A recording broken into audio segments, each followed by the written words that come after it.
ලවණ මාදකයේ යතුරු වැලේ වැලිකොට වහාම ඉවත් කිරීමට මාතර දිස්ත්‍රික් ලේකම්ගෙන් නිලධාරීන්ට උපදෙස්. අයහපත් කාලගුණ තත්ත්වය හේතුවෙන් මාතර දිස්ත්‍රික්කයේ පවුල් 311ක පුද්ගලයින් 1083 දෙනෙක් පීඩාවට. නිවාස අර්ධහානි 160ක්. අවශ්‍ය සහන සැලසීමට පියවර. මාතර දිස්ත්‍රික් ලේකම් චන්දන තිලකරත්න මහතා මාධ්‍ය වෙත අදහස් දක්වමින් පැවසීය. පවතින අයහපත් කාලගුණ තත්ත්වයේ යටතේ අද 27 වන දින සිද්ධීන් 17ක් වාර්තා වෙලා තියෙනවා. අධික වර්ෂාව, ගස් කඩා වැටීම්, කණ්ඩි කඩා වැටීම් සහ ජලය යටවීම, දික්වැල්ල, කඹුරුපිටිය, අතුරුලිය, තිහගොඩ, හක්මන, වැලිපිටිය සහ කිරිඳ පොහොල්ල යන ප්‍රාදේශීය කොට්ටාස වලින් පවුල් 17ක පුද්ගලයන් 66ක් බලපෑමට ලක් වෙලා තිනවා. ඒ වගේම ගස් කඩා වැටීම නිසා තුවාල ලැබු පුද්ගලයෙක් ඉන්නවා. මේ දක්වා පවුල් 311ක් බලපෑමට ලක් වෙලා තියෙනවා.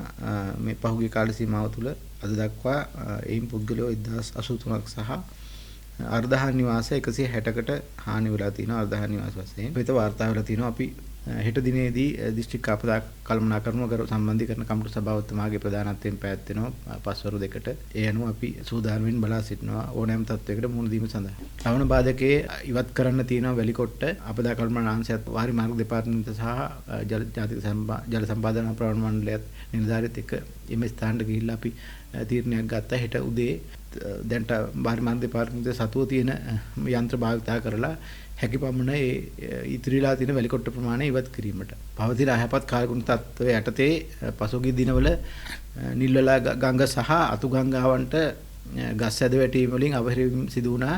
එයින් සමහරක් ඉවත් කරලා තිබෙනවා. පස්කොඩ ඒ වගේම කොටබල ප්‍රාදේශීය කොට්ටාශවල අපදා කළන අංශ සහ ප්‍රාදේශීය සභාවල සේවකින්ගේ සහභාගීත්වයෙන් ඒ වගේම අද දින මොරොක ප්‍රදේශයේ උණපඳුරක් ගඟට අවහිර වී තිබෙන බව අපිට දැනගන්න ලැබුණා. එයත් මම හිතන්නේ දැන් ඉවත් කරමින්ට කටයුතු සූදානම් කරලා තියෙනවා. ඒ වගේම පසුගිය දිනවල මම හිතන්නේ මාස 6ක පමණ කාලයක් ආපදා කළමනාකරණ ඒකකයේ විසින් ගඟ දෙපස තිබුණු බාධක ඉවත් කරා.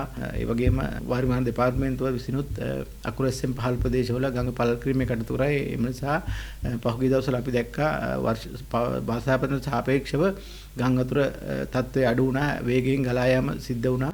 මාතර දිස්ත්‍රික්කයේ ඉහළ ප්‍රදේශවලට ඇදහැළුණු වැසි තත්ත්වයේ හේතුවෙන් සිදුවන ආපදා තත්ත්වය අවම කර ගැනීම වෙනුවෙන් ලවණ බාධකයේ අසල අතුරු වැලෙහි වැලිකොට හැකි ඉක්මනින් ඉවත් කිරීමට තීරණය කරන ලදී.